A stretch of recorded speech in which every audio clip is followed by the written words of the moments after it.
Shalom Bapak Ibu, kita bersama-sama buka firman Tuhan dari 2 Korintus pasal 5 ayat 15 sampai dengan ayatnya yang ke-21.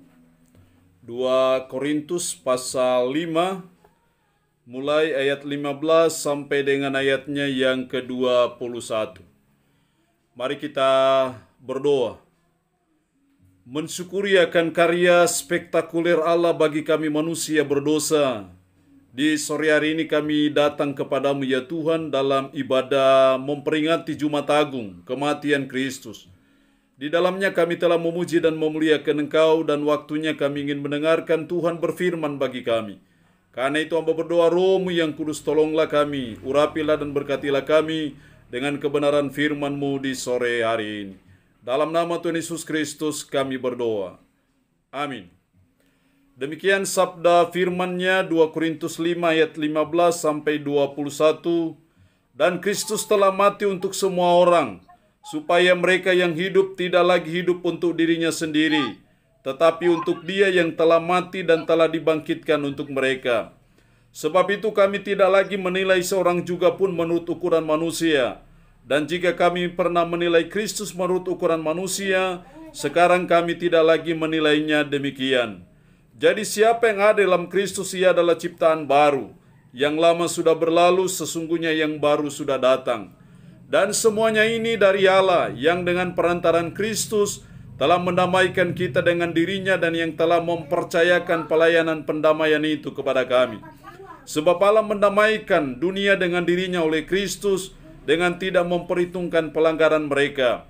Ia telah mempercayakan berita pendamaian itu kepada kami. Jadi kami ini adalah utusan-utusan Kristus, seakan-akan Allah menasihati kamu dengan perantaran kami. Dalam nama Kristus, kami minta kepadamu, berilah dirimu didamaikan dengan Allah. Dia yang tidak mengenal dosa telah dibuatnya menjadi dosa karena kita, supaya dalam Dia kita dibenarkan oleh Allah. Demikian firman Allah di sore hari ini yang saya beri judul arti penting kematian Kristus bagi kita. Kita sudah seringkali memperingati Jumat Agung. Kalau Anda usia 50 tahun, maka Anda sudah lebih kurang 50 kali memperingati Jumat Agung. Kalau Anda usia 40-an tahun, maka sudah 40 kali Anda memperingati kematian Kristus. Lalu pertanyaannya adalah, apa dampak yang ditimbulkan dari peringatan akan kematian Kristus itu? Apa arti pentingnya bagi saudara dan saya sebagai umat, sebagai orang percaya akan kematian Kristus itu bagi kita? Dari kebenaran firman Allah di sore hari ini saya menjumpai setidaknya ada 3 arti penting dari kematian Kristus itu bagi kita. Dalam ayat 15, dan Kristus telah mati untuk semua orang, supaya mereka yang hidup tidak lagi hidup untuk dirinya sendiri, tetapi untuk Dia yang telah mati dan telah dibangkitkan untuk mereka. Supaya mereka yang hidup tidak lagi hidup untuk dirinya sendiri, tetapi untuk Dia. Jadi makna pertama dari kematian Kristus bagi kita, yang pertama adalah supaya kita hidup untuk Kristus. Kristus sudah membayar kita dengan harga yang mahal di Bukit Golgota. Karena itu ketika kita percaya dan beriman kepada Dia, maka seharusnya kita tidak bisa lagi hidup untuk diri sendiri. Kita tidak hidup lagi untuk kepentingan sendiri. Kita tidak bisa hidup lagi untuk membangun kerajaan sendiri. Tetapi kita sudah harus hidup untuk Kristus. Jadi dengan kata lain, arti penting kematian Kristus bagi saudara dan saya harusnya mengubah mindset berpikir kita. Bahwa kalau selama ini orientasi hidup kita hanya bagi diri sendiri, maka setelah kematian Kristus dan karena kita percaya kepada Dia, maka kita sudah harus hidup untuk Dia. Sehingga kita tidak lagi bekerja hanya untuk diri sendiri, tapi kita bekerja juga untuk Kristus. Motivasi kita melakukan segala sesuatu untuk Kristus, karena Dia sudah mati untuk saudara dan saya.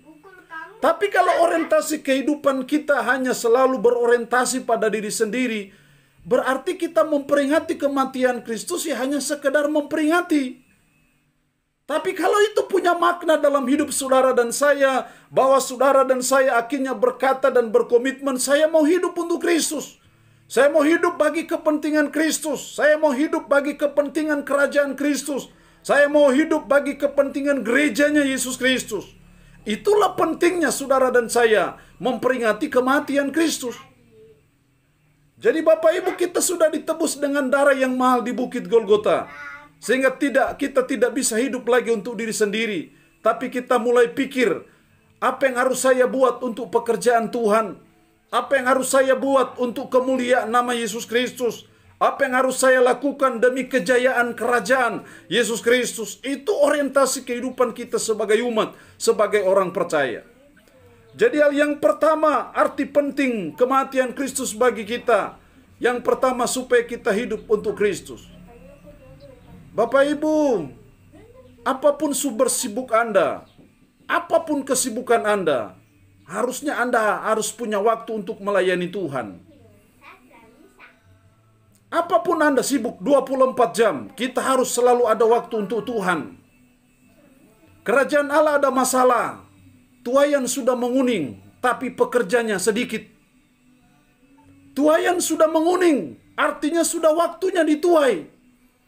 Tapi karena sudah menguning, sementara pekerjanya sedikit. Itu mengindikasikan bahwa ada banyak umat Tuhan yang skeptis, alergi dalam pekerjaan Tuhan. Seharusnya memaknai kematian Kristus, kita mau berkata, saya mau hidup untuk Kristus. Saya mau hidup bagi kepentingan Kristus. Saya mau melayani pekerjaan Kristus, apapun kesibukan saya. Minta maaf kalau Anda tidak terlibat dalam pelayanan, adalah kerugian besar bagi Anda. Kalau Anda tidak terlibat dalam pekerjaan Tuhan, saya mempertanyakan apa Anda orang beriman atau tidak beriman. Menyadari akan karya Kristus yang spektakuler bagi kita manusia berdosa, harusnya menyadarkan kita dan memotivasi kita. Saya mau hidup untuk Kristus. Apapun kepentingan Kristus, saya selalu pasti bisa melakukannya dan selalu ada waktu. Itu yang pertama, makna kematian Kristus bagi kita. Yang kedua, dalam ayatnya yang ke-17, jadi siapa yang ada di dalam Kristus, ia adalah ciptaan baru. Yang lama sudah berlalu, sesungguhnya yang baru sudah datang. Siapa yang ada dalam Kristus, ia adalah ciptaan baru. Yang lama sudah berlalu, sesungguhnya yang baru sudah datang. Makna kematian Kristus yang kedua bagi kita, supaya kita mentransformasi hidup. Supaya ada pembaharuan dalam hidup kita.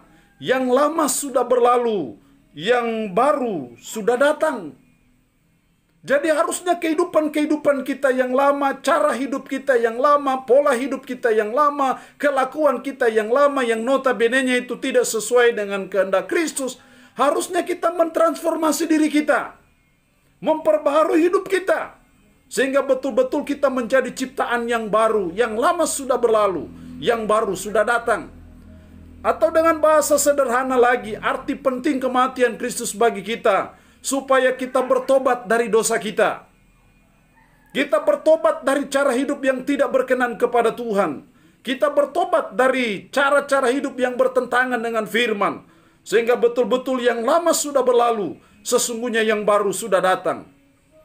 Karakter-karakter kita yang lama yang tidak sesuai firman, yang bertentangan dengan kehendak Kristus, harusnya kita mentransformasi, memperbaharui hidup kita, supaya akhirnya betul-betul kita menjadi ciptaan yang baru.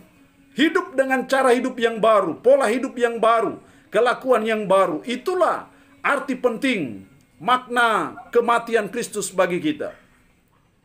Kalau kematian Kristus tidak ada dampak dalam hidup kita, tidak menyadarkan kita akan dosa dan kita bertobat dari dosa kita, berarti kita hanya memperingati kematiannya sekedar peringatan saja. Tapi harusnya kita memaknai itu dalam hidup kita sebagai umat, sebagai orang percaya. Dia sudah mati demi dan untuk menebus dosa kita. Jangan lagi kita berbuat hal-hal yang tidak berkenan kepadanya, karena dia sudah menebus dosa kita dengan darah yang mahal di Bukit Golgota.